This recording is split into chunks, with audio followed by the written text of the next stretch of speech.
서울의 겨울밤, 여의도 한복판에서 10살 소녀가 눈밭에 홀로 서 있었다.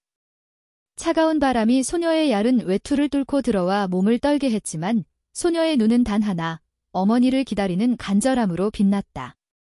엄마, 곧 돌아오실 거지? 소녀는 속삭였지만 대답은 없었다. 어머니는 짜장면 한 그릇을 사주고 여기서 기다려 라는 말만 남긴 채 어둠 속으로 사라졌다. 그곳은 보육원이었다. 소녀는 새벽까지 기다렸지만 어머니는 끝내 오지 않았다. 그날 밤 소녀의 이름은 김수진, 그리고 그녀의 삶은 영원히 바뀌었다. 저는 김수진입니다. 이제 42, 두 아이의 엄마이자 서울 마포구의 허름한 원룸에서 살아가는 평범한 여인입니다. 하지만 제 삶은 결코 평범하지 않았습니다. 저는 보육원 출신입니다. 인천의 오래된 보육원, 흔히 고아원이라 불리는 그곳에서 어린 시절을 보냈죠. 그곳은 부모의 얼굴을 모르는 아이들, 부모에게 버림받은 아이들, 혹은 부모를 피해 도망친 아이들이 모여 사는 곳이었습니다. 저는 그 중에서도 늦게 들어온 케이스였어요. 어머니, 이혜라님은 저를 10살까지 홀로 키우셨습니다. 아버지는 단 한 번도 본 적 없어요. 태어났을 때부터 제 곁엔 오직 어머니뿐이었죠. 어머니는 저를 키우기 위해 온몸을 던지셨습니다. 동대문 시장에서 채소를 팔며 하루하루를 버텼고, 강남의 부잣집에서 식모로 일하며 허리를 굽혔으며, 식당에서 설거지를 하며 손이 터질 때까지 일하셨죠. 가끔 술에 취하시면 어머니는 제게 이렇게 말씀하셨습니다. 수진아, 너 키우려고 내가 몸 파는 집 빼고 다 해봤어. 근데 이 빌어먹을 운명은 어쩔 수가 없나 봐. 왜 이렇게 살아도 저렇게 살아도 가난은 안 떨어져. 어머니는 울며 한탄하셨고 저는 그 어린 나이에도 마음이 무거웠습니다. 학교 공부보다 빨리 어른이 되어 돈을 벌고 싶었어요. 어머니를 하루라도 쉬게 해드리고 싶었죠. 하지만 어머니에게는 그 기다림이 너무 힘들었던 모양입니다. 1997년 IMF 위기로 세상이 뒤흔들리던 때 우리가 살던 합정동의 허름한 단칸방 월세가 6개월 넘게 밀렸습니다. 집주인은 우리를 내쫓았고 어머니는 저를 데리고 버스를 탔습니다. 어디 가는 거예요? 엄마, 제가 묻자 어머니는 맛있는 거 먹으러 가자라고만 하셨어요.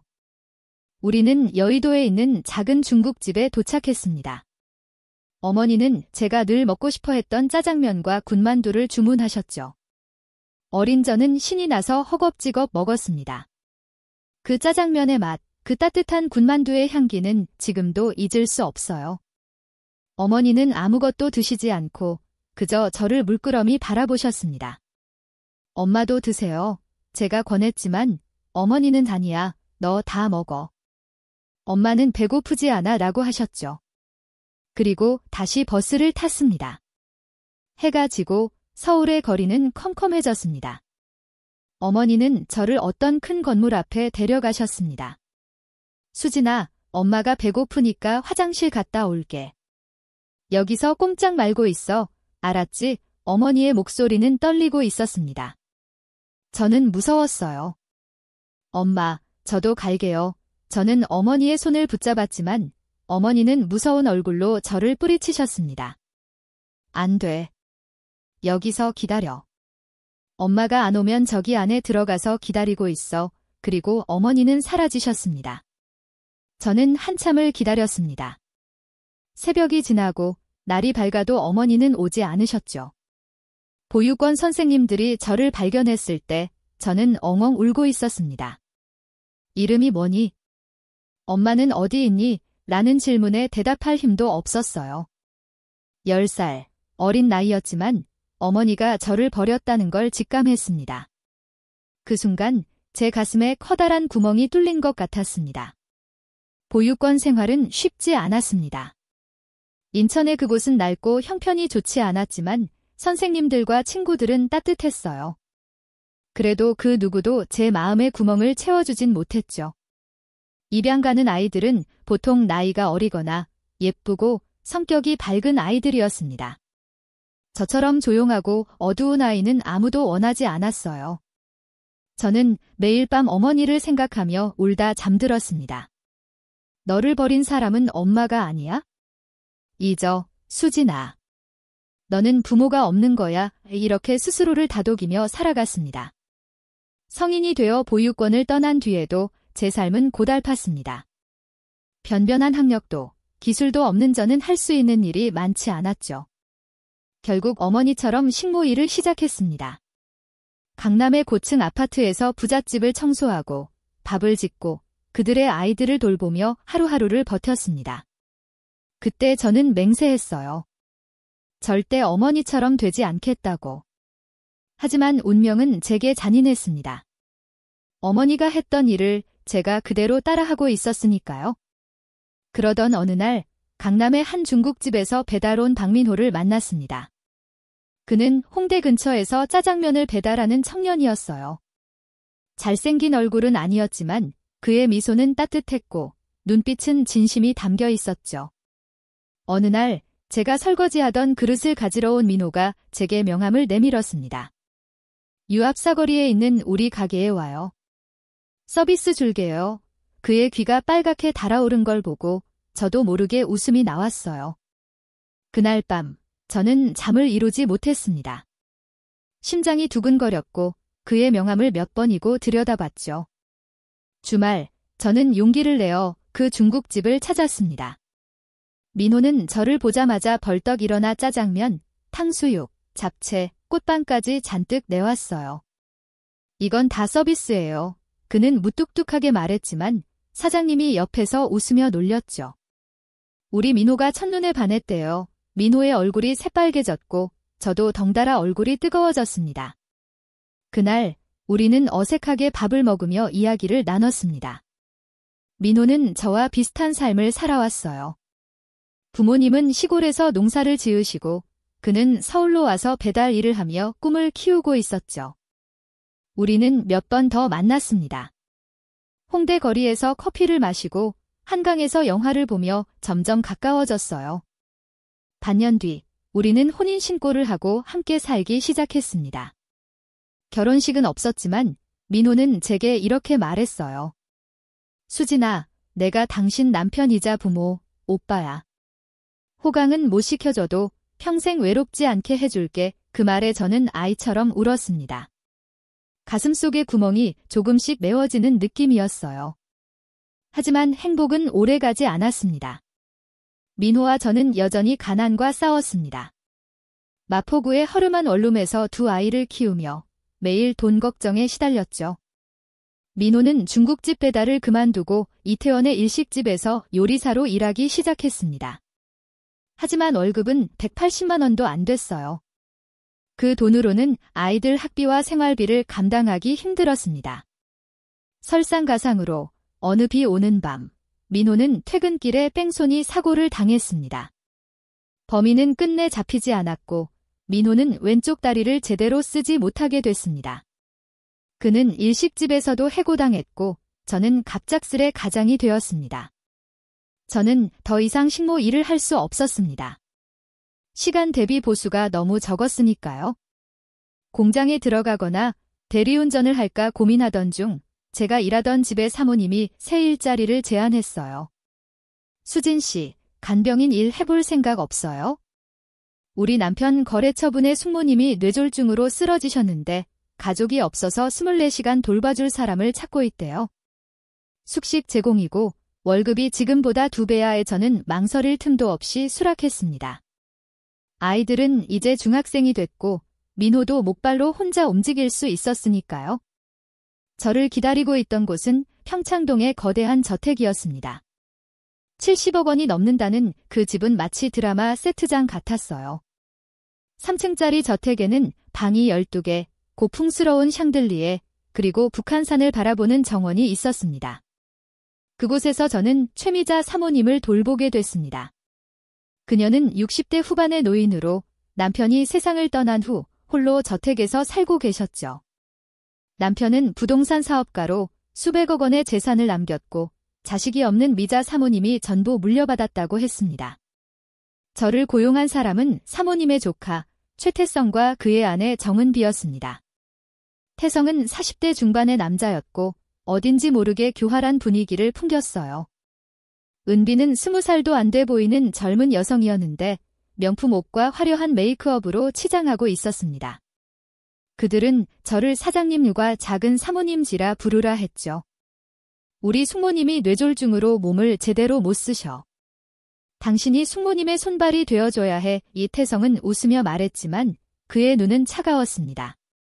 미자 사모님은 비쩍 마른 몸에 백발이 성성한 노인이었지만 정신은 또렷하고 성격은 온화했어요.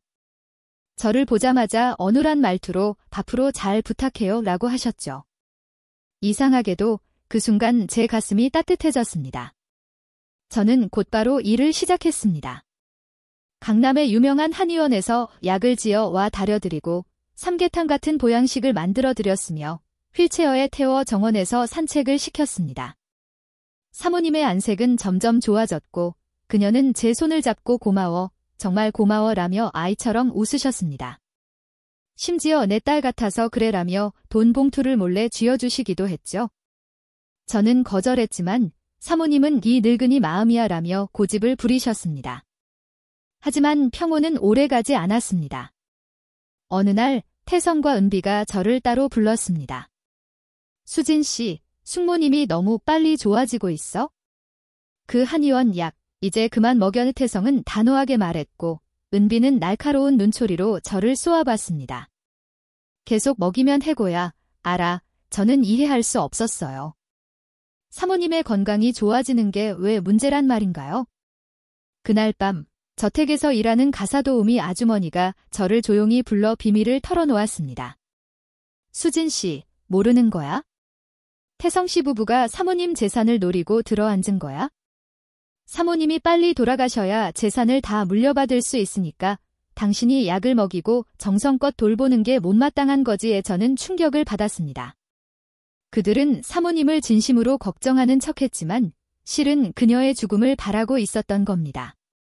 저는 분노와 두려움 속에서도 결심했습니다. 사모님을 지켜야 한다고. 그날부터 저는 태성 부부의 눈을 피해 몰래 약을 다려드렸습니다.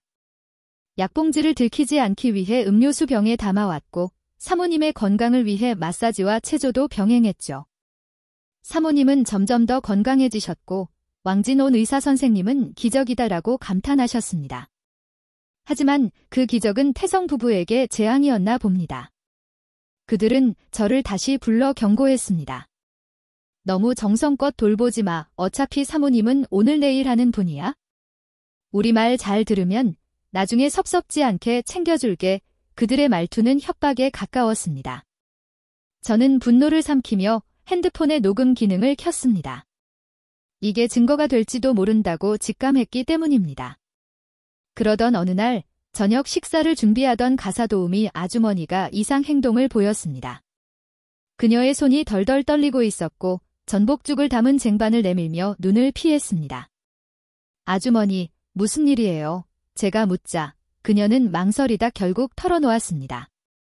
수진 씨, 내가 화장실 갔다 오다 봤는데 은비 사모님이 주방에서 뭔가를 냄비에 넣었어.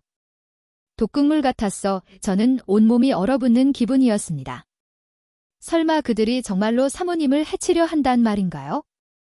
저는 즉시 전복죽을 버리고 새로 끓이라고 했습니다. 그리고 사모님의 방으로 달려갔습니다. 하지만 이미 늦었습니다. 사모님은 침대에 쓰러져 계셨습니다. 숨은 가쁘고 온몸은 불처럼 뜨거웠으며 식은땀을 뻘뻘 흘리셨죠. 사모님. 정신 차리세요. 저는 소리쳤지만 사모님은 신음소리만 낼 뿐이었습니다. 저는 119에 전화하고 가사도우미 아주머니에게 상황을 설명했습니다. 그 순간 태성과 은비가 방으로 들어왔습니다. 무슨 일이야? 그들은 태연하게 물었지만 저는 그들의 눈에 스치는 회심의 미소를 놓치지 않았습니다. 구급차가 도착했을 때 저는 사모님의 옷을 풀어드리며 숨을 쉬기 쉽게 해드리려 했습니다. 그때 사모님의 가슴팍에 번개 모양의 긴 흉터가 보였습니다. 순간 시간이 멈춘 듯 했습니다. 그 흉터. 36년 전 어머니가 술에 취한 남자에게 칼에 찔려 병원에 실려갔을 때 남은 바로 그 흉터였습니다. 제 머릿속에서 어린 시절의 기억이 폭풍처럼 몰아쳤습니다. 아니야, 설마, 저는 부정하려 했지만 사모님의 얼굴 위로 어머니의 얼굴이 겹쳐 보였습니다. 최미자 사모님은 제 어머니 이혜란이었습니다. 병원 복도에 울리는 구급차 사이렌 소리가 제 귀를 찔렀습니다. 저는 최미자 사모님, 아니 제 어머니 이혜란님의 손을 붙잡고 구급대원들 사이를 뚫고 달렸습니다.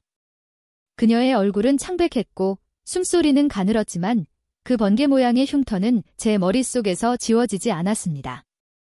36년 전 제가 10살이었을 때 어머니가 술에 취한 남자에게 칼에 찔려 병원에 실려갔던 그날의 기억이 선명하게 되살아났습니다.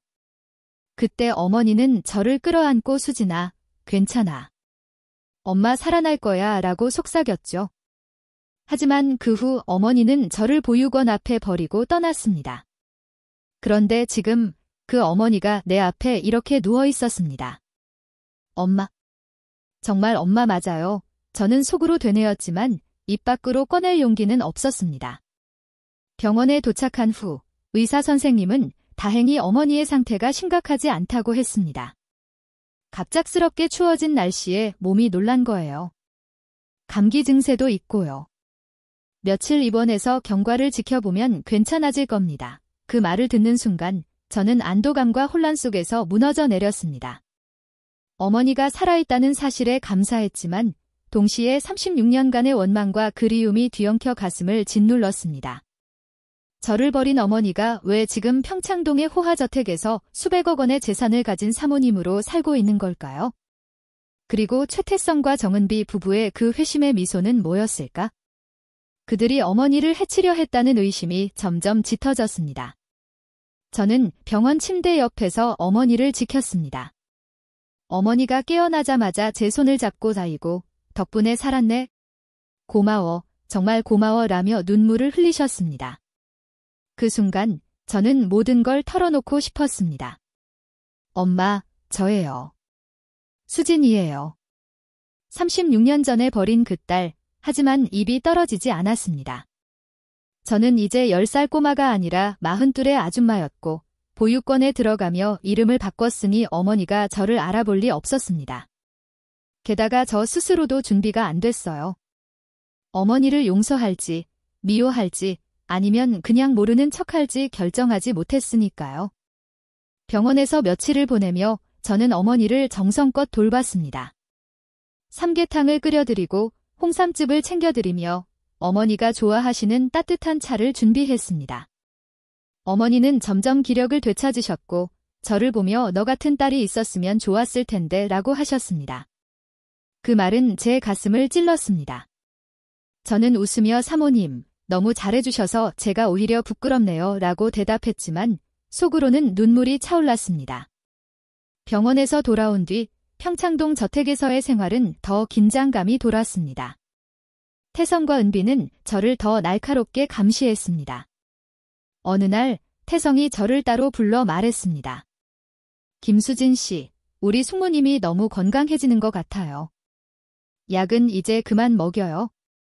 너무 정성껏 돌보지 말고 적당히 하세요. 어차피 숙모님은 오래 못 사실 분이니까 그의 목소리는 부드러웠지만 눈빛은 칼날 같았습니다. 은비는 옆에서 비웃으며 덧붙였죠. 솔직히 말해서 당신이 그렇게 열심히 할 필요 없어요. 우리 숙모님이 돌아가시면 고생한 거 챙겨줄게요. 알아듣겠어요. 저는 분노가 치밀었지만 꾹 참고 고개를 끄덕였습니다. 그들의 의도가 명확해졌습니다. 그들은 어머니의 죽음을 바라고 있었어요. 그리고 저는 그들의 계획을 망치고 있었죠. 저는 더 조심스럽게 움직였습니다. 한의원 약을 몰래 들여오고 어머니의 식사를 제가 직접 확인했습니다. 가사도우미 아주머니에게도 부탁해 주방에서 이상한 움직임이 있으면 바로 알려달라고 했습니다. 그러던 어느 날 아주머니가 다급히 저를 불렀습니다. 수진 씨, 큰일 났어요. 은비 사모님이 주방에서 뭔가를 죽에 넣었어요. 이상한 냄새가 났는데 분명 독극물이에요. 저는 숨이 멎는 듯 했습니다. 그 죽, 절대 사모님께 드리지 마세요. 제가 새로 만들게요. 저는 재빨리 전복죽을 새로 끓였고 은비가 넣었다는 그릇은 증거로 숨겨뒀습니다. 그날 밤 저는 어머니의 방에서 한시도 떨어지지 않았습니다. 태성과 은비가 방에 들어와 수진 씨, 오늘 좀 이상해 보이네. 무슨 일 있어? 라고 묻자 저는 태연하게 대답했습니다. 아무 일도 없어요. 사모님 식사 챙겨드리느라 바빠서요. 하지만 속으로는 그들의 모든 행동을 주시하고 있었습니다. 저는 핸드폰에 그들의 대화를 녹음하기 시작했습니다. 혹시라도 필요할지 모른다는 직감이 저를 움직였죠. 며칠 뒤 또 다른 사건이 터졌습니다. 어머니가 다시 쓰러지셨습니다. 이번엔 더 심각했어요. 저녁 식사를 드신 후 어머니는 갑자기 숨을 헐떡이며 침대에 주저앉으셨습니다. 사모님, 왜 이러세요? 저는 소리치며 어머니를 붙잡았지만 그녀는 정신을 잃고 있었습니다. 온몸이 뜨겁고 식은땀이 줄줄 흘렀습니다. 저는 즉시 119를 불렀고 구급대원이 도착할 때까지 어머니의 손을 놓지 않았습니다. 그때 태성과 은비가 방으로 들어왔습니다. 무슨 일이야? 또 왜 그래? 태성은 걱정스러운 척했지만 그의 입꼬리가 살짝 올라간 걸 저는 놓치지 않았습니다. 은비는 냉소적인 표정으로 저를 쏘아봤습니다.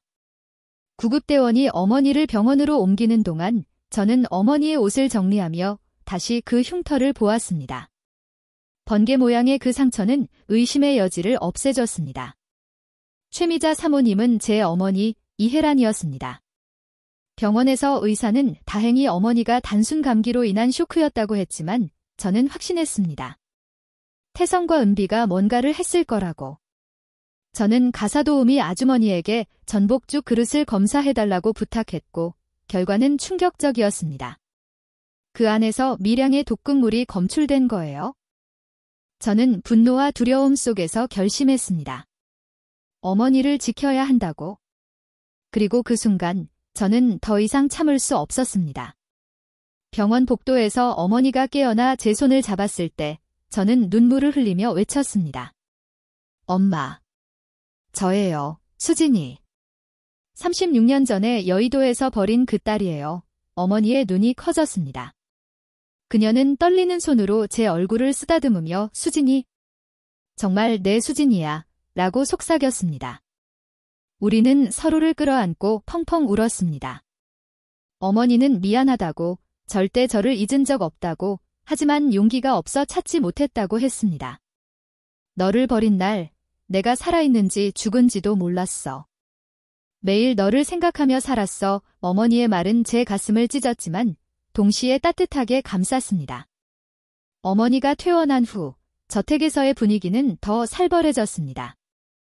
태성과 은비는 제가 어머니의 친딸이라는 사실을 알게 됐습니다. 그들은 저를 사기꾼이라며 비난했고 심지어 어머니에게 이 여자가 당신 재산을 노리고 거짓말하는 거예요. 라고 고자질했습니다. 하지만 어머니는 단호히 그들을 막았습니다. 내 딸이야. 너희가 뭘 알겠어. 어머니의 목소리는 약했지만 그 안에 담긴 결연함은 저를 놀라게 했습니다. 태성과 은비는 점점 더 노골적으로 저를 압박했습니다. 어느 날 그들은 저를 불러놓고 협박했습니다. 김수진, 당신 남편이 일식집에서 일했지? 보거 독에 대해 잘 알 거 아냐? 우리가 쓰레기통에서 보거 독이 든 병을 찾았어. 당신이 숙모님을 죽이려 한 거지. 저는 어이가 없었습니다. 그들은 저를 함정에 빠뜨리려 했습니다. 저는 침착하게 대답했습니다. 그럼 경찰 불러서 조사합시다. 누가 진짜 범인인지 밝혀질 거예요. 제 핸드폰에는 그들의 협박과 음모를 담은 녹음이 있었으니까요. 그날 밤 저는 어머니에게 모든 진실을 털어놓았습니다. 태성과 은비가 독극물을 사용하려 했던 것, 그들이 어머니의 재산을 노리고 있다는 것까지. 어머니는 충격을 받으셨지만 곧 단호한 결정을 내렸습니다. 수진아, 너만 믿는다. 이 엄마, 너 때문에 다시 살아난 기분이야. 어머니는 보안업체를 불러 태성과 은비를 저택에서 쫓아냈습니다. 그리고 변호사를 불러 유언장을 수정했습니다. 내 전 재산은 내 딸, 김수진에게 물려줄 거야. 태성과 은비는 물러서지 않았습니다. 그들은 저를 사기꾼이라며 소송을 걸었고 법정 싸움은 길고 치열했습니다. 하지만 저는 두려움 없이 맞섰습니다. DNA 검사로 제가 어머니의 친딸임이 증명됐고 녹음 파일은 그들의 음모를 폭로했습니다. 서울지방법원에서 그들은 살인미수와 공모죄로 실형을 선고받았습니다. 어머니는 그 소식을 듣고 미소 지으셨습니다. 수진아, 내가 날 살렸어. 그리고 우리 다시 만난 거야?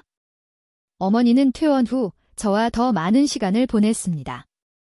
우리는 평창동 저택의 정원에서 달빛을 보며 이야기를 나눴고 잃어버린 36년을 조금씩 되찾아갔습니다. 저는 남편 민호와 아이들을 저택으로 불러 함께 살았습니다. 민호는 처음엔 어색해했지만 곧 어머니를 장모님지라 부르며 따랐고 아이들은 할머니를 좋아했습니다.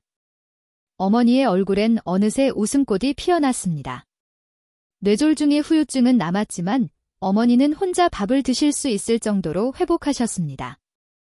하지만 행복은 다시 한번 덧없이 끝났습니다. 2년 뒤 어머니는 갑작스러운 심장마비로 세상을 떠나셨습니다. 저는 또다시 가슴에 구멍이 뚫리는 기분이었습니다. 어머니와의 인연은 너무 짧았습니다. 저는 몇 달 동안 저택에서 나오지 않고 울며 지냈습니다. 왜 이제야 만났는데 왜 이렇게 빨리 가셨어요? 하지만 민호와 아이들이 저를 일으켜 세웠습니다.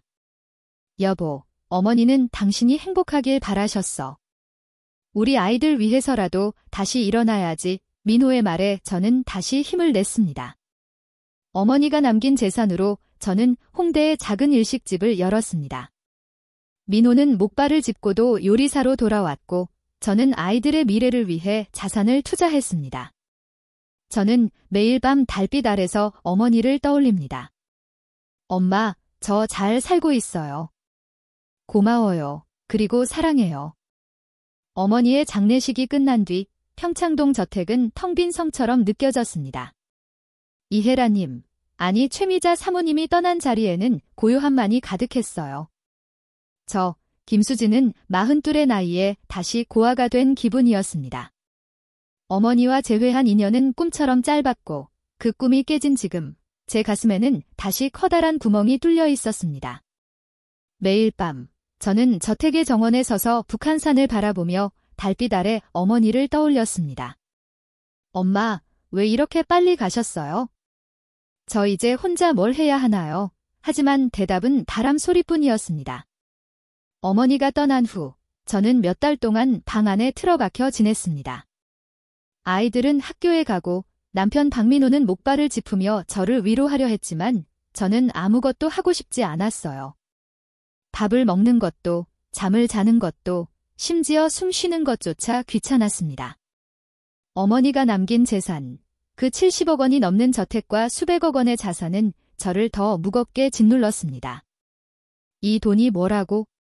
엄마가 없는데 저는 매일 울며 어머니의 사진을 바라봤습니다.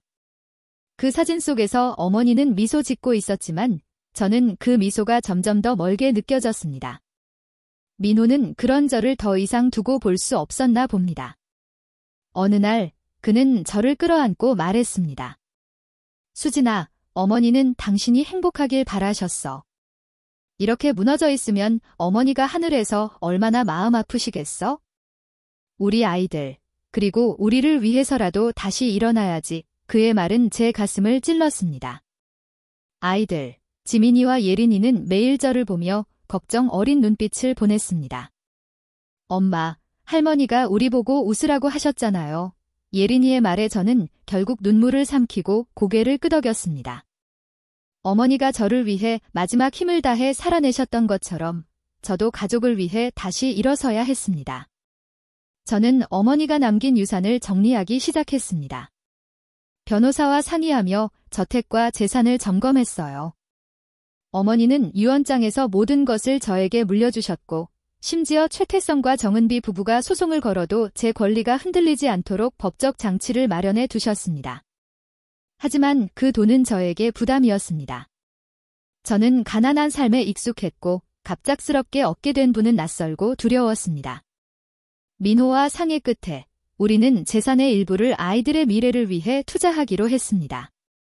나머지는 홍대의 작은 일식집을 열기로 했어요.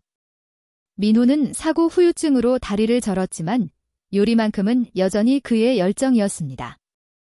수진아, 내가 다시 주방에 설 수 있게 해줘.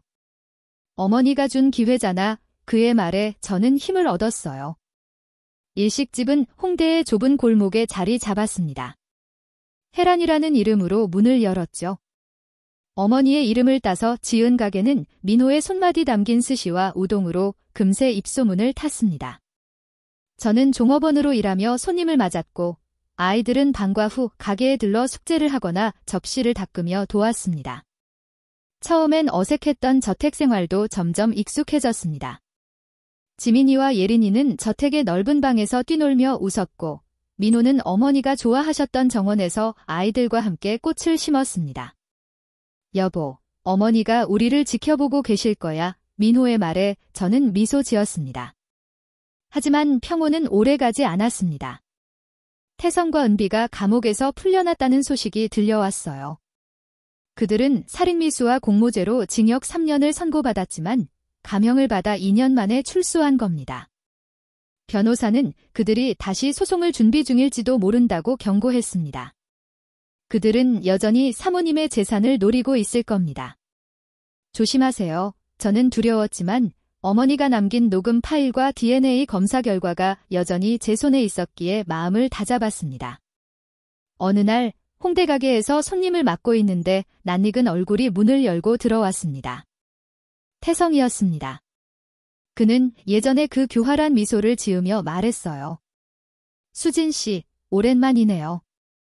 가게 잘 되나 봐요. 저는 심장이 쿵 내려앉았지만 침착하게 대답했습니다. 무슨 일이죠? 여긴 손님 맞는 곳이에요.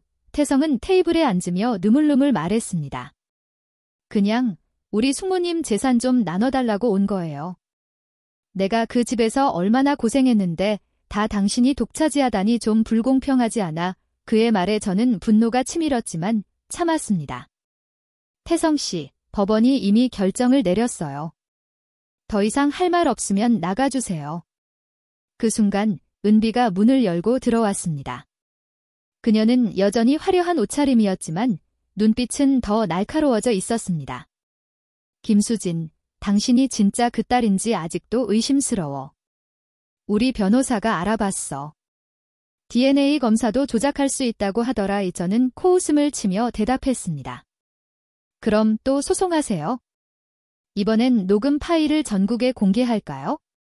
당신들이 보거 도구로 어머니를 죽이려 했던 거 다 녹음돼 있어요. 은비의 얼굴이 하얗게 질렸습니다. 태성은 이를 악물며 일어났지만 더 이상 말하지 않고 가게를 나갔습니다. 그 사건 이후 저는 더 철저히 대비했습니다. 변호사와 함께 어머니의 유산을 보호하기 위한 법적 조치를 강화했고 가게와 저택의 보안 시스템을 설치했습니다. 하지만 태성과 은비는 쉽게 포기하지 않았습니다. 어느 날 밤 가게 문이 잠긴 후 누군가 창문을 깨고 들어왔습니다. CCTV를 확인해 보니 태성이 몰래 들어와 서랍을 뒤지고 있었습니다. 그는 어머니가 남긴 유언장 사본이나 재산 관련 서류를 찾으려 했던 거예요. 저는 즉시 경찰을 불렀고 태성은 현장에서 체포되었습니다. 이번엔 절도와 불법 침입 혐의로 다시 감옥에 갔습니다. 은비는 홀로 남아 저를 괴롭히려 했습니다. 그녀는 SNS에 제 가게를 비판하는 글을 올리고 익명으로 악성 댓글을 달며 손님을 쫓으려 했죠. 하지만 홍대 골목의 상인들은 저를 지지해줬습니다. 수진 씨, 걱정 마. 우리 다 당신 편이야. 그들의 응원 덕분에 저는 더 단단해졌습니다. 가게는 점점 더 번창했고 손님들 사이에서 혜라는 따뜻한 음식과 가족 같은 분위기로 유명해졌습니다. 시간이 흘러 저는 어머니가 남긴 재산으로 아이들의 교육을 지원했습니다. 지민이는 미대에 진학해 그림을 그리기 시작했고 예린이는 음악을 공부하며 피아노 연주자가 되겠다는 꿈을 키웠습니다. 민호는 목발을 짚으면서도 매일 아침 일찍 일어나 스시를 만들며 웃었습니다. 수진아, 우리 이렇게 행복할 자격이 있지. 그의 말에 저는 고개를 끄덕였습니다. 어느 날 밤, 저는 저택의 정원에 서서 달빛을 바라봤습니다. 어머니가 떠난 지 3년, 그동안 저는 많은 것을 잃고 얻었습니다. 어머니의 죽음은 여전히 아팠지만 그 아픔은 저를 더 강하게 만들었습니다. 저는 어머니가 남긴 편지를 다시 읽었습니다.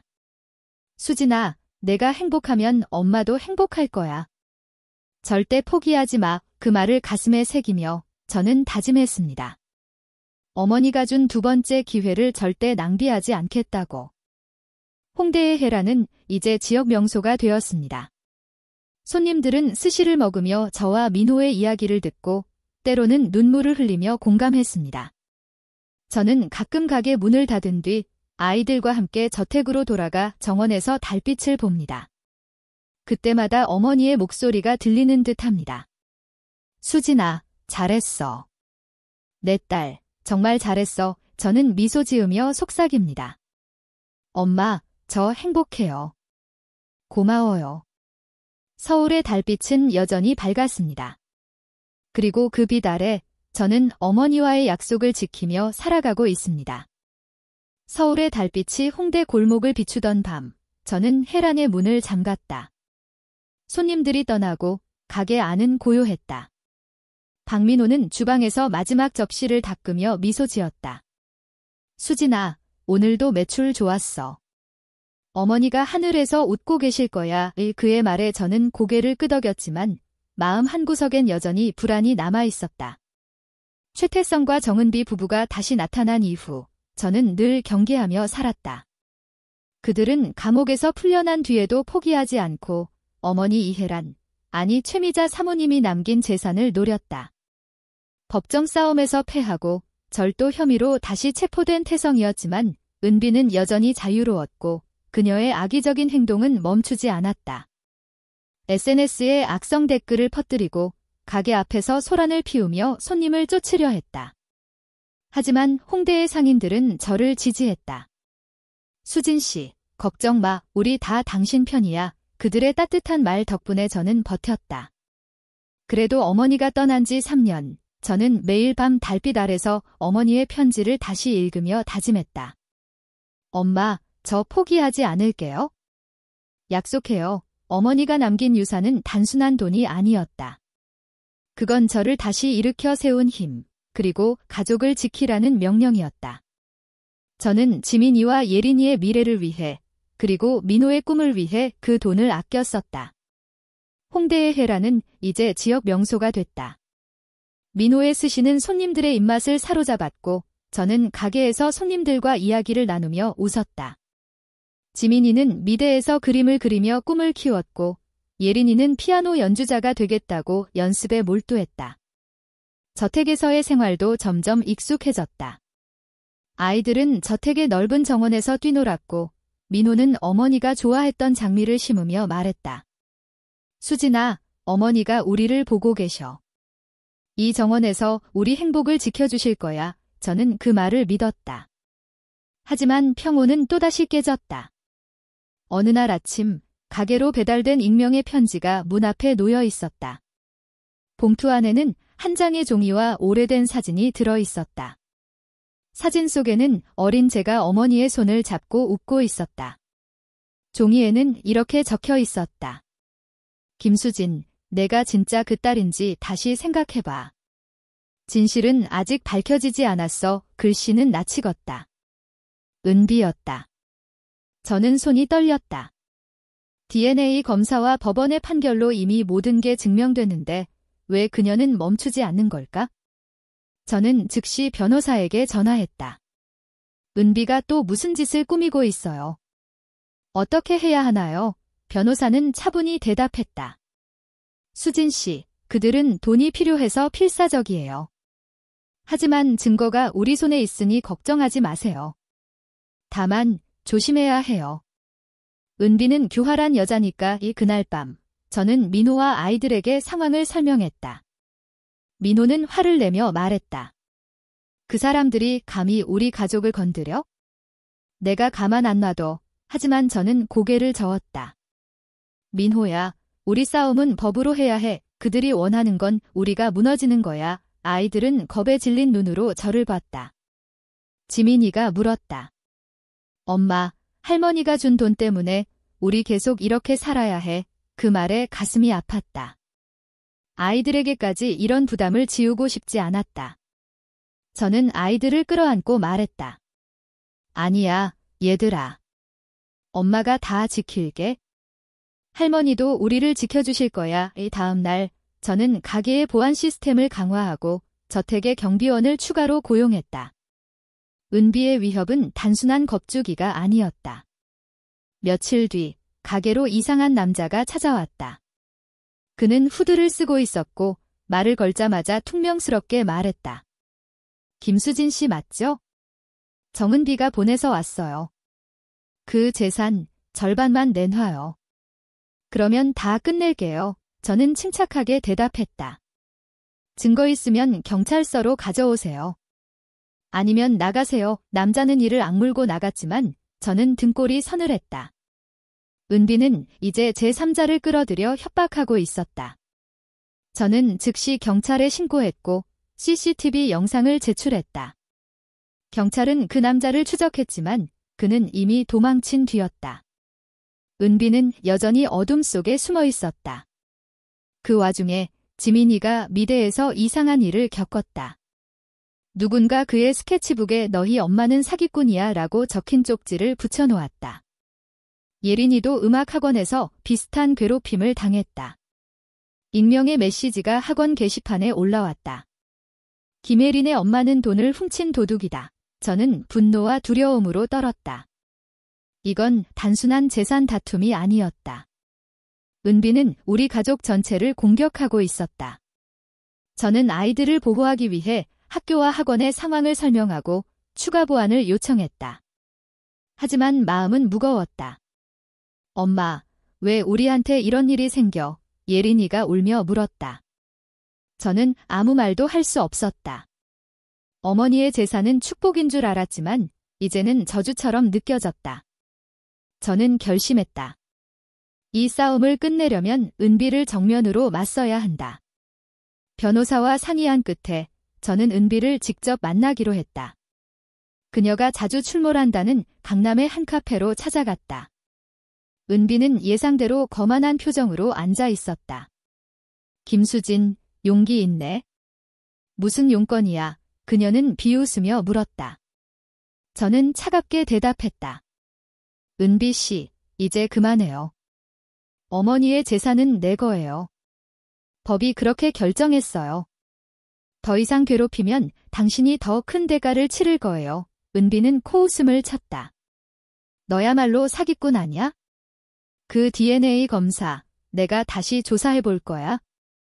그리고 내 남편, 그 절름발이 보거 도구로 뭘 했는지 다 아는 사람 있어. 저는 주먹을 꽉 쥐었다. 민호를 모욕하는 건 참을 수 없었다. 은비 씨, 내가 가진 녹음 파일 기억해요? 당신들이 어머니를 죽이려 했던 증거, 아직도 내 손에 있어요. 경찰서에서 다시 만나고 싶으면 계속하세요. 은비의 얼굴이 굳어졌다. 그녀는 잠시 침묵하더니 말했다. 좋아, 김수진. 하지만 이게 끝이 아니야. 그녀는 자리에서 일어나 사라졌다. 그날 밤, 저는 민호와 긴 대화를 나눴다. 수진아, 우리 그냥 다 팔고 시골로 내려갈까? 이 돈, 우리한테 너무 무거워. 민호의 말에 저는 고개를 저었다. 아니야, 민호야. 이건 어머니가 내게 준 마지막 선물이야. 포기하면 어머니가 실망하실 거야. 저는 어머니의 편지를 다시 꺼내 읽었다. 수진아, 내가 행복하면 엄마도 행복할 거야. 절대 포기하지 마. 그 말을 가슴에 새기며 저는 새로운 결심을 했다. 어머니의 유산을 사회에 돌려주자. 저는 변호사와 상의해 재산의 일부를 기부하기로 했다. 인천의 보유권, 제가 자란 그곳에 장학금을 설립하고 저소득 가정을 위한 지원 프로그램을 만들었다. 이혜란 재단이라는 이름으로 시작된 이 프로젝트는 많은 아이들에게 희망을 주었다. 홍대의 혜란은 여전히 번창했다. 손님들은 우리 이야기를 듣고 눈물을 흘리며 응원했다. 어느 날 한 손님이 말했다. 수진 씨, 당신 이야기 영화로 만들어야겠어요. 정말 감동적이에요. 저는 웃으며 대답했다. 영화는 모르겠고 그냥 우리 가족이 행복하면 그걸로 됐어요. 시간이 흘러 은비의 위협은 점점 잦아들었다. 그녀는 결국 서울을 떠났다는 소문이 들렸다. 태성은 감옥에서 몇 년 더 보내야 했고 더 이상 우리를 괴롭힐 힘이 없었다. 저는 어머니가 남긴 저택을 지역 커뮤니티 센터로 개조했다. 아이들이 예술과 음악을 배울 수 있는 공간, 어른들이 모여 이야기를 나누는 장소로 만들었다. 지민이와 예린이는 그곳에서 자원봉사를 하며 웃었다. 엄마, 할머니가 이거 좋아하실 거야. 저는 고개를 끄덕였다. 어머니는 분명 미소 지으실 거야. 어느 가을밤, 저는 저택정원에서 달빛을 바라봤다. 서울의 하늘은 맑았고 달은 유난히 밝았다. 저는 어머니의 목소리를 떠올렸다. 수진아, 잘했어. 내 딸, 정말 잘했어. 저는 눈물을 흘리며 속삭였다. 엄마, 저 행복해요. 정말로요. 달빛 아래 저는 어머니와의 약속을 지켰다. 그리고 그 약속은 제 가족, 그리고 많은 이들에게 새로운 희망을 주었다. 서울의 밤은 여전히 아름다웠고 저는 그 빛 속에서 새 삶을 살아가고 있었다. 서울의 가을은 유난히 맑았다. 홍대의 해라는 여전히 손님들로 북적였고 김수진은 카운터에서 미소로 손님을 맞았다. 박민호는 주방에서 스시를 만들며 노래를 흥얼거렸고 지민이와 예린이는 학교를 마치고 가게로 와 숙제를 하거나 손님들에게 물을 따라줬다. 어머니 이혜란, 아니 최미자 사모님이 떠난 지 4년, 저는 이제 40세대 나이에 평창동 저택과 홍대 일식집을 오가며 새로운 삶을 살아가고 있었다. 어머니가 남긴 유산은 저에게 두 번째 기회를 줬고 저는 그 기회를 소중히 여겼다. 이혜란 재단은 인천의 보육원 아이들에게 장학금을 주고 저소득 가정을 위한 무료급식 프로그램을 운영하며 지역사회에 뿌리를 내렸다. 평창동 저택은 커뮤니티 센터로 바뀌어 아이들이 그림을 그리고 피아노를 연주하며 꿈을 키우는 공간이 됐다. 하지만 마음 한구석엔 여전히 불안이 있었다. 최태성은 여전히 감옥에 있었지만 정은비가 사라진 이후로도 이상한 소문들이 들려왔다. 그녀가 강남의 뒷골목에서 새로운 음모를 꾸미고 있다는 얘기였다. 저는 경찰과 변호사를 통해 그녀의 행적을 주시했지만 은비는 마치 유령처럼 흔적을 남기지 않았다. 그래도 저는 두려워하지 않기로 했다. 어머니가 남긴 편지의 말처럼 포기하지 마, 수진아. 그 말은 제게 나침반이었다. 어느 날 아침, 가게로 낯선 여성이 찾아왔다. 그녀는 50대쯤 되어 보였고 낡은 코트를 입고 있었다. 김수진 씨 맞죠? 그녀의 목소리는 떨리고 있었다. 저는 고개를 끄덕이며 물었다. 누구시죠? 그녀는 잠시 망설이다 말했다. 저는 이혜란 사모님의 오랜 친구예요. 당신이 혜란 씨 딸이라기에 찾아왔어요. 저는 놀라서 그녀를 쳐다봤다. 어머니 친구요? 어떻게 아셨어요? 그녀는 주머니에서 낡은 편지 봉투를 꺼냈다. 혜란이가 몇 년 전 이 편지를 줬어요. 언젠가 당신을 찾으면 전해달라고 했죠. 저는 떨리는 손으로 편지를 받았다. 봉투에는 어머니의 글씨로 수진이에게 라고 적혀 있었다. 저는 가게 문을 잠그고 민호와 아이들을 불러 함께 편지를 열었다. 편지에는 어머니의 지난 삶이 담겨 있었다. 수진아, 내가 이 편지를 읽고 있다면 엄마는 이미 너를 만난 거겠지? 미안해. 내 딸, 너를 여의도에서 버린 그날 엄마는 살아있는지 죽은지도 모를 정도로 무너졌었어. 가난과 절망이 엄마를 짓눌렀고 너를 키울 자신이 없었어. 하지만 단 하루도 너를 잊은 적 없어. 나중에 사업가인 남편을 만나 부자가 됐지만 그 돈은 내게 위로가 되지 못했어. 너를 찾고 싶었지만 내가 날 용서하지 않을까 봐 두려웠어. 이제라도 널 만났다면 제발 이 엄마를 용서해줘. 그리고 행복하게 살아, 수진아. 내가 웃으면 엄마도 웃을 거야의 편지를 읽으며 저는 펑펑 울었다. 민호는 제 어깨를 감싸며 말했다. 수진아, 어머니는 당신을 정말 사랑하셨구나. 지민이와 예린이도 눈물을 닦으며 저를 끌어안았다. 그날 밤, 저는 저택정원에서 달빛을 바라보며 어머니에게 말했다. 엄마, 저 용서했어요. 그리고 행복할게요. 그 편지는 저에게 새로운 힘을 줬다. 어머니의 사랑이 아직도 제 곁에 있다는 걸 알았기 때문이다. 하지만 그 평온은 오래가지 않았다. 며칠 뒤, 저는 가게에서 이상한 전화를 받았다. 김수진, 내가 가진 재산은 원래 우리 거야. 곧 다 뺏길 거야. 목소리는 은비의 것이었다. 저는 침착하게 대답했다. 은비 씨, 이제 그만해요. 더 이상 당신 말 안 들을 거예요. 하지만 그녀는 웃으며 말했다. 보자, 수진. 내 가족이 어떻게 되는지. 전화가 끊긴 후 저는 즉시 경찰에 신고했다. 경찰은 은비가 강남의 한 오피스텔에 숨어 있다는 정보를 입수했다. 그들은 그녀를 추적했지만 은비는 또다시 도망쳤다. 저는 더 이상 기다릴 수 없었다. 은비를 끝장내기 위해 저는 그녀가 숨어 있을 만한 곳을 알아내기로 했다. 홍대의 상인들, 특히 가게 근처에서 장사하는 아주머니들에게 도움을 청했다. 그들은 은비가 최근 강남의 한 나이트클럽 근처에서 자주 목격됐다고 전했다. 저는 변호사와 함께 계획을 세웠다. 은비를 함정에 빠뜨리기 위해 저는 그녀가 원하는 대로 재산의 일부를 나눠줄 척 연락했다. 은비 씨, 만나서 얘기합시다. 재산의 10%를 드릴게요. 그녀는 의심하면서도 탐욕에 눈이 멀어 만남에 응했다. 우리는 강남의 한 카페에서 만났다. 은비는 여전히 거만한 표정으로 나타났다. 김수진, 드디어 정신 차렸네? 돈 내놔. 저는 미소 지으며 말했다. 돈은 준비됐어요. 하지만 조건이 있어요. 어머니를 해치려 했던 걸 공개적으로 사과하세요. 은비는 비웃었다. 사과. 내가 왜? 너야말로 사기꾼이지. 그 순간 카페 문이 열리며 경찰이 들어왔다. 저는 은비와의 대화를 몰래 녹음하고 있었고 그 녹음에는 그녀가 어머니를 해치려 했던 계획을 다시 언급한 내용이 담겨 있었다.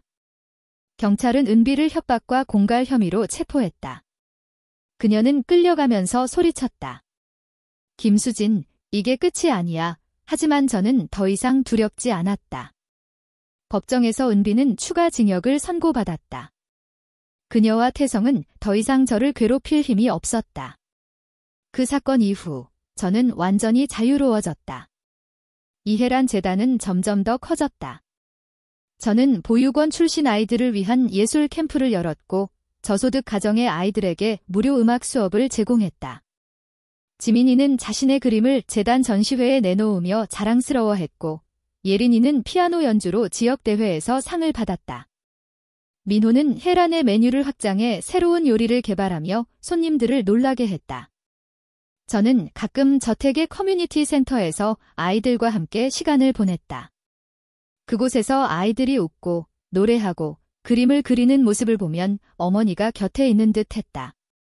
어느 날 한 보육원 아이가 제게 다가와 말했다. 수진 선생님, 저도 언젠가 선생님처럼 되고 싶어요. 그 말을 듣는 순간 저는 어머니의 미소를 떠올렸다. 그래, 너도 할 수 있어? 포기하지 마. 저는 그 아이를 끌어안으며 말했다. 시간이 흘러 혜라는 홍대를 넘어 서울 전역에서 유명해졌다. 손님들은 음식뿐 아니라 우리의 이야기를 사랑했다. 한 다큐멘터리 제작자가 찾아와 우리의 이야기를 영화로 만들고 싶다고 제안했다. 저는 웃으며 말했다.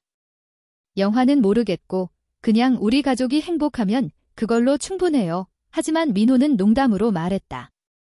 수진아, 영화 나오면 내가 주연 배우 할게. 우리는 함께 웃었다. 2025년의 가을, 저는 저택정원에서 달빛을 바라보며 어머니에게 말했다. 엄마, 저 정말 행복해요. 엄마 덕분이에요. 서울의 달은 여전히 밝았다. 그 빛 아래 저는 어머니와의 약속을 지켰다. 그리고 그 약속은 제 가족과 이 도시의 많은 이들에게 새로운 희망을 주었다. 저는 이제 두려움 없이 앞으로 나아간다. 어머니의 사랑, 민호의 믿음, 아이들의 웃음이 제게 날개를 달아줬다. 달빛 아래 서울, 그곳에서 저는 진정한 행복을 찾았다. 서울의 겨울이 다시 찾아왔다. 홍대의 회라는 이제 단순한 일식집이 아니었다. 이곳은 사람들이 모여 음식을 나누고 이야기를 나누며 서로의 삶을 위로하는 공간이 됐다. 김수진은 44대 나이에 이 작은 가게에서 새로운 꿈을 꾸고 있었다. 박민호는 여전히 주방에서 스시를 만들며 손님들에게 미소를 선물했고, 지민이와 예린이는 각자의 길을 걷기 시작했다. 지민이는 미대 졸업 전시회를 준비하며 자신의 그림으로 세상과 소통하려 했고, 예린이는 피아노 콩쿠르에서 입상하며 음악가의 꿈을 키웠다. 어머니 이혜란, 아니 최미자 사모님이 떠난 지 5년, 저는 어머니가 남긴 유산과 사랑으로 새로운 삶을 만들어갔다. 평창동 저택은 이제 지혜란 커뮤니티 센터로 자리 잡았다. 매주 아이들이 모여 그림을 그리고 음악을 연주하며 지역 어르신들이 삼삼오오 모여 차를 마시며 이야기를 나눴다. 이혜란 재단은 인천의 보육원 아이들뿐 아니라 서울 전역의 저소득 가정 아이들에게 장학금을 주고 무료 예술 교육을 제공했다. 저는 가끔 센터에서 아이들과 시간을 보내며 어머니의 미소를 떠올렸다. 엄마, 이게 엄마가 원했던 거죠. 저는 달빛 아래 속삭였다. 하지만 평온한 날들 속에도 작은 불씨가 남아있었다. 정은비가 마지막으로 체포된 후 그녀와 최태성은 더 이상 저를 직접적으로 괴롭히지 않았다. 태성은 감옥에서 복역 중이었고 은비는 서울을 떠났다는 소문이 돌았다. 하지만 저는 완전히 안심할 수 없었다. 어머니의 재산을 둘러싼 탐욕은 쉽게 사라지지 않는다는 걸 알았기 때문이다. 어느 날 커뮤니티 센터에서 열린 지역 행사에서 낯선 남자가 저를 찾아왔다. 그는 깔끔한 정장을 입고 있었지만 눈빛은 어딘지 불안해 보였다. 김수진 씨. 저는 변호사 박준영이라고 합니다. 이혜란 사모님의 재산과 관련해 중요한 얘기를 하러 왔습니다. 저는 심장이 쿵 내려앉았다. 또 무슨 일이 터진 걸까? 저는 그를 센터 사무실로 데려가 차분히 물었다. 무슨 일로 오신 거죠? 그는 서류 가방에서 두꺼운 파일을 꺼냈다. 사모님이 생전에 비밀리에 작성한 또 다른 유언장이 발견됐습니다. 이건 당신이 모르던 재산에 관한 겁니다. 저는 놀라서 입을 다물지 못했다. 또 다른 유언장요? 그게 무슨, 그는 차분히 설명했다. 어머니는 평창동 저택과 알려진 재산 외에도 제주도의 별장과 강남의 상업용 빌딩을 소유하고 있었다. 그 재산은 어머니의 사업가 남편이 비밀리에 남긴 것이었고 어머니는 이를 누구에게도 알리지 않고 저를 위해 남겨두셨다고 했다. 이 재산은 약 200억 원 규모입니다. 하지만 문제가 하나 있습니다. 최태성 씨가 이 유언장의 존재를 알고 소송을 준비 중입니다. 저는 머리가 어지러웠다. 태성이 감옥에 있으면서도 어떻게 이런 정보를 알게 된 걸까? 변호사는 이어 말했다. 태성 씨는 은비를 통해 이 정보를 입수한 것 같습니다. 은비가 최근 제주도에서 변호사를 만나며 소송을 준비하고 있다는 첩보가 있어요. 저는 숨을 깊이 들이쉬며 마음을 다잡았다. 그들이 뭘 하든 저는 물러서지 않을 거예요. 어머니가 제게 준 거니까요. 저는 즉시 기존 변호사와 상의해 새로운 유언장의 진위 여부를 확인했다. 다행히 유언장은 법적으로 문제없었고 어머니의 서명과 지문이 명확히 남아 있었다. 하지만 태성과 은비가 포기하지 않을 거라는 직감이 들었다. 저는 민호와 아이들에게 상황을 설명했다. 민호는 화를 내며 말했다. 수진아, 그 사람들이 또 우리를 괴롭히게 둘 순 없어. 이번엔 내가 나설게오. 하지만 저는 고개를 저었다. 민호야, 이건 법으로 해결해야 해. 그들이 원하는 건 우리가 무너지는 거야. 아이들은 걱정스러운 눈빛으로 저를 봤다. 지민이가 물었다. 엄마, 왜 계속 이런 일이 생겨? 할머니가 준 돈 때문에 우리 영원히 이렇게 살아야 해. 저는 아이들을 끌어안으며 말했다. 아니야, 얘들아. 엄마가 다 끝낼게. 할머니가 우리를 지켜주실 거야. 저는 변호사와 함께 제주도로 날아갔다. 그곳에서 은비가 머물고 있다는 오피스텔을 찾았다. 그녀는 예상대로 제주도의 한 고급 리조트 근처에 숨어 있었다. 저는 경찰과 함께 그녀를 찾아갔지만 은비는 이미 도망친 뒤였다. 대신 그녀가 머물던 방에서 어머니의 유언장 사본과 소송 관련 서류가 발견됐다. 서류에는 태성과 은비가 어머니의 재산을 가로채기 위해 위조된 문서를 준비했다는 증거가 있었다. 저는 그 서류를 경찰에 제출했고 은비는 또다시 수배자가 됐다. 하지만 이번엔 그녀를 쉽게 놓치지 않을 작정이었다. 저는 제주도의 지역 주민들과 협력해 은비의 행적을 추적했다. 한 어부가 말했다. 그 여자, 요즘 항구 근처에서 이상한 사람들과 만나는 걸 봤어요. 그 정보를 바탕으로 경찰은 은비를 제주 항구 근처의 한 창고에서 체포했다. 그녀는 체포되면서도 소리쳤다. 김수진, 내가 이겼다고 생각하지 마. 이건 끝이 아니야. 하지만 저는 더 이상 그녀의 말에 흔들리지 않았다. 은비는 위조문서 작성과 사기 혐의로 추가 기소됐고 태성은 감옥에서 복역 기간이 더 늘어났다. 그들은 더 이상 저를 건드릴 힘이 없었다. 저는 제주도의 별장을 방문했다. 그곳은 어머니가 생전에 자주 찾았던 곳이라고 했다. 바다가 보이는 언덕 위의 별장은 작았지만 어머니의 취향이 담긴 따뜻한 공간이었다. 저는 별장 안에서 어머니가 남긴 또 다른 편지를 발견했다. 수진아, 이 별장은 내가 너를 생각하며 만든 거야. 언젠가 내가 여기 와서 행복을 느끼길 바랐다. 저는 눈물을 흘리며 별장의 창문을 열었다. 제주의 바닷바람이 얼굴을 스쳤다. 저는 민호와 아이들을 별장으로 초대했다. 우리는 그곳에서 며칠을 보내며 웃고 바다를 보며 이야기를 나눴다. 지민이는 해변에서 그림을 그렸고 예린이는 별장 피아노로 즉흥곡을 연주했다. 민호는 저를 끌어안으며 말했다. 수진아, 어머니가 우리에게 준 선물이야. 이 행복, 절대 놓치지 말자. 저는 고개를 끄덕였다. 제주에서의 시간은 우리 가족에게 새로운 시작을 선물했다. 저는 별장을 지역 아이들을 위한 예술 캠프로 개조했다. 이혜란 재단의 제주 지부가 그곳에서 시작됐고 많은 아이들이 그림과 음악을 배우며 꿈을 키웠다. 홍대의 혜란은 여전히 번창했고 서울과 제주를 오가며 저는 어머니의 꿈을 이어갔다. 어느 날 한 기자가 찾아와 말했다. 김수진 씨, 당신 이야기가 사람들에게 큰 감동을 주고 있어요. 책으로 내는 건 어떨까요? 저는 웃으며 대답했다. 책은 모르겠고 그냥 우리 가족이 웃고 있으면 그걸로 충분해요. 하지만 민호는 장난스럽게 말했다. 수진아, 책 나오면 내가 요리 레시피도 넣어달라고 할게. 우리는 함께 웃었다. 2026년의 겨울, 저는 평창동 저택의 정원에서 달빛을 바라봤다. 서울의 하늘은 차갑지만 따뜻했고 달은 유난히 밝았다. 저는 어머니에게 속삭였다.